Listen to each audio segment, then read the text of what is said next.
Today, we're diving into the age-old debate, condo versus homes, which is the better option for you?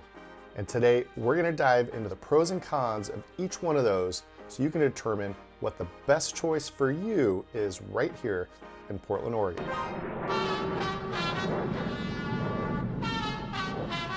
Hey everybody, my name is Cullen. I'm a local real estate agent right here in Portland, Oregon. Now, I love selling homes and I also love selling condos. And Portland doesn't have a shortage of either one of those. As we all know, with home ownership comes maintenance. Now, this is gonna be right up there, my first list of items for owning a condo for your maintenance costs. And this is a big pro about owning a condo versus owning a home because with your home maintenance, it's very, very limited. So when you own a condo, you only have to pay to fix up and repair what's inside the condo. So everything you see inside, I'm living in a condo right here, anything to do with the walls, the lighting, the fixtures, electrical, the sockets, a lot of that stuff doesn't really go bad, and if a light breaks or something like that, which, they honestly rarely do, usually more repairing them because it's a cosmetic. Maybe it's gotten outdated, you don't like the look, and it's pretty inexpensive to get a new light fixture. The big ticket items like your roof, your windows, air conditioning, your heating, most of those, most of the time, is covered by your HOA cost. Now your HOA cost is a higher fee, definitely gonna be in a condo versus a home. So on the maintenance front, owning a condo is gonna cost you a lot less in maintenance upkeep because your HOA fee is gonna cover all your big ticket items. So that's a fixed cost that you know what it's gonna be every month. So that's a big pro for owning a condo. It's a lot more maintenance free. You're not the one having to schedule or deal with a leak in the roof and new windows, a new door at the outside, because you just don't have to deal with those things. The HOA is gonna cover all of those costs. So that's a pretty sweet deal. If you own a condo, you kind of wanna set it and forget it, then a condo is a great option. Now, on the other hand, if you own a home, that's definitely a con.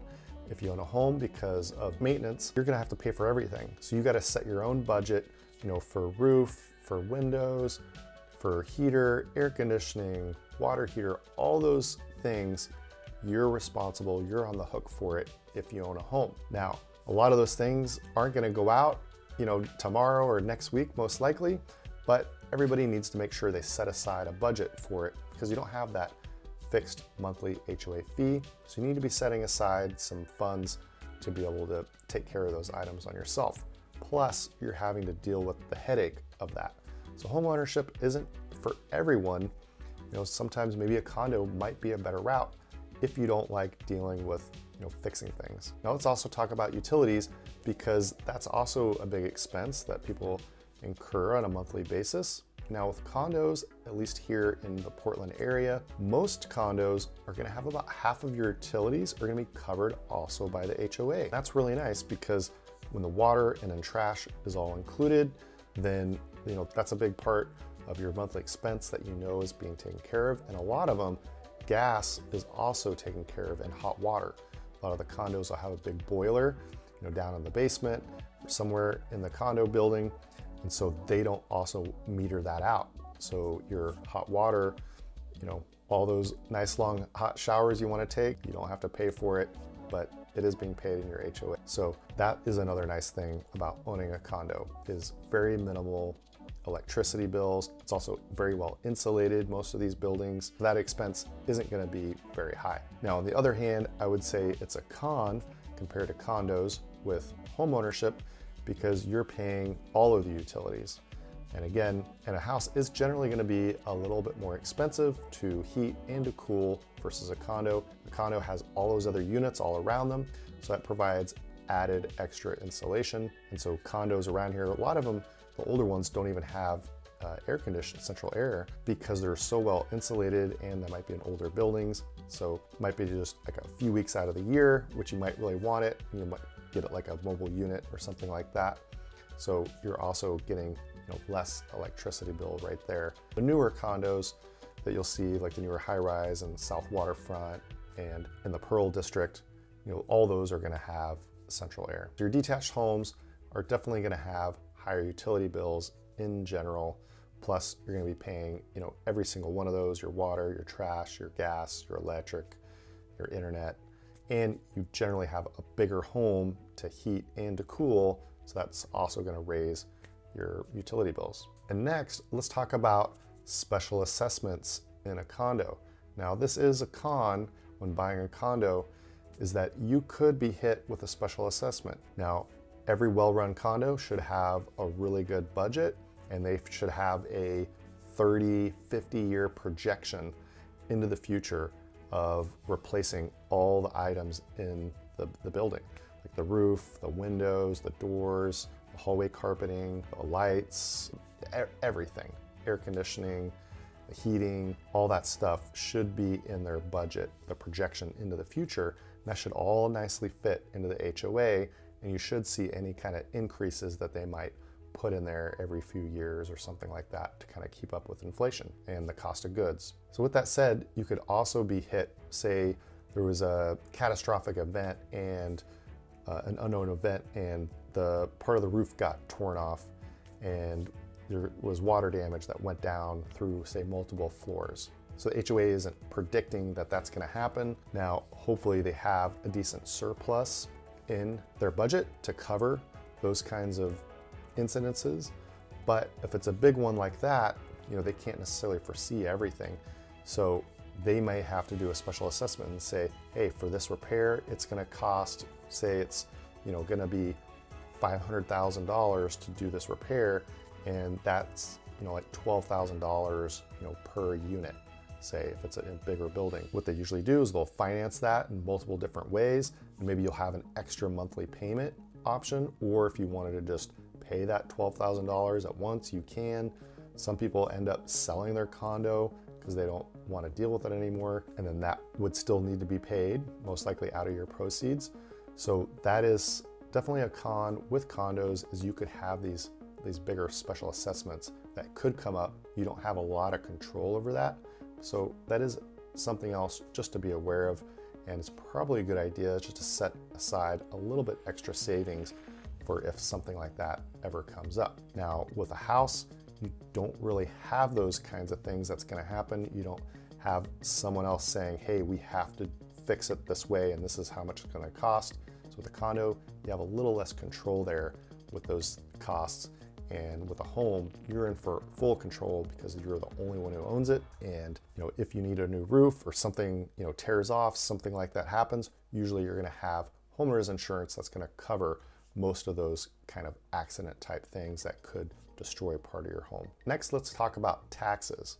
Now your taxes on a detached home are generally gonna be more expensive than they are gonna be in a condo. Why? Because they're bigger. You're gonna have more square footage, most likely in a single family home than you are going to in a condo. Plus, single family homes are generally gonna be more expensive than the condos in and around Portland. So your property taxes are gonna be less, most likely in a condo. Next, let's talk about amenities and location. First, to tackle the amenities, condos, I think, kind of hands down, usually has detached homes beat here, because in a lot of these bigger buildings, especially downtown, the Pearl, South Waterfront, you're gonna have some great amenities.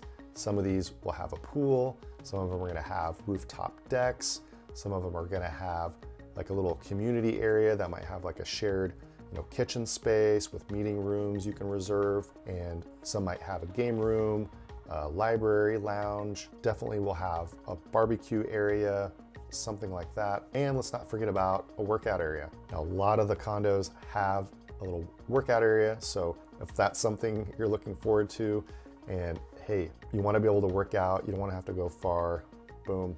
I think condos, that amenity of having that workout room can be really great, especially with having the winter rainy months here. You don't even have to leave the comfort of your building.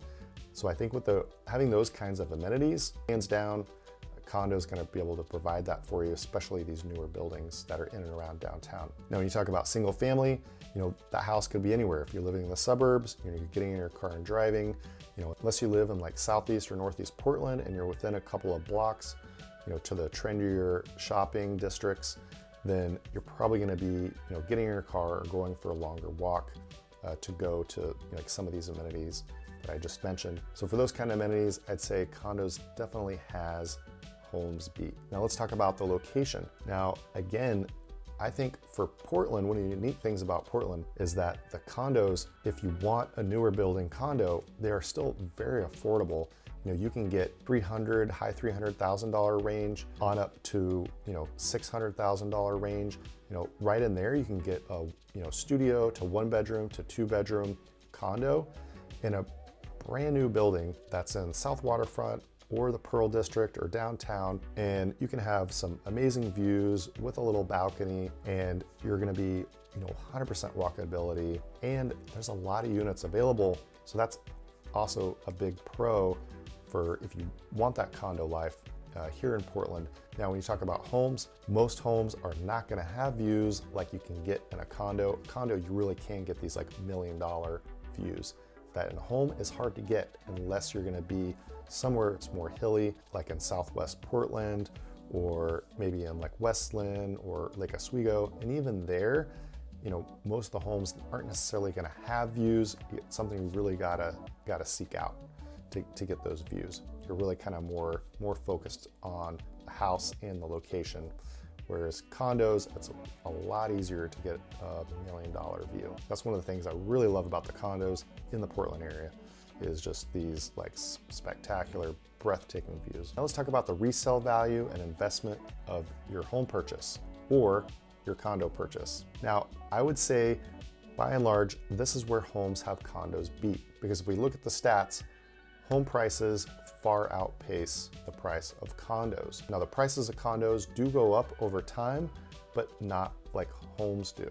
Now, homes greatly outpace in value and how much that they rise over time. So you're gonna build a lot more equity in a home than you will in a condo in general. I do feel like that balances out a little bit, because with a condo, you're definitely gonna have a lot less monthly expenses, where a home, you are gonna have higher monthly expenses.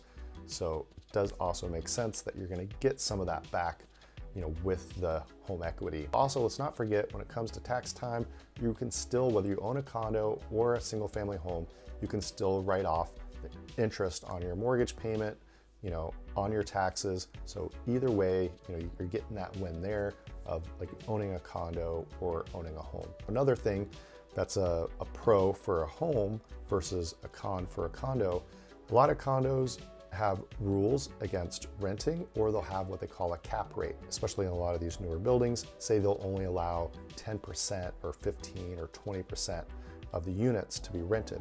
So once they hit that 20%, then that's called they've hit the cap. So if you want to rent your condo out after you've lived there for a couple of years, maybe you want to buy a house or move to a different condo, a different city, well, you can rent that out. Just make sure before you buy, reach out to an agent like myself, and I can get you that information, before you even buy the condo, to make sure you're aware of like, hey, yes, you can, rent this out whenever you want, or hey, yeah, they do have a cap rate, say they're at 15%, or maybe they're already at the cap rate of 20. And what they'll do is they'll have a waiting list, and you can put your name on the waiting list, and then once that comes up, then you could rent out your unit. And just to be aware, almost all the condos have rules against doing Airbnb under 30 days. Now you can do over 30 days, which they call a medium-term rental. You just can't do that short-term rental under 30 days. Most of them have rules against that, because the other condo owners that live there full-time, don't want that, in and out all the time and all that extra noise. So with homes, that is a pro, is that you have a lot more control. You can Airbnb it as long as, your city rule says that's okay. Usually it's within, if you've lived in that home for 2 years, then you can rent it out, Airbnb short term. But again, every city has their own rules about that. You got the city of Portland, but then you've got the Metro Portland, which is consisted of a lot of other cities like Westland, Lake Oswego, say Wilsonville, Beaverton, Tigard, Happy Valley, Gresham, got all these other cities. So there really is no right or wrong answer here. It's just really what's right for you. Is it a condo? Do you want less maintenance, a little less cost, or Do you want a home where you can have more space, maybe a bigger home, and then gain more equity over time? I get calls all the time from people moving from Southeast Portland all the way to Lake Oswego, where I live. So reach out to me if you're looking to buy in and around Southeast Portland or Lake Oswego. I'd love to help you. My information's right down there in the description area. If you enjoyed this video, you're gonna love the next one coming up right now.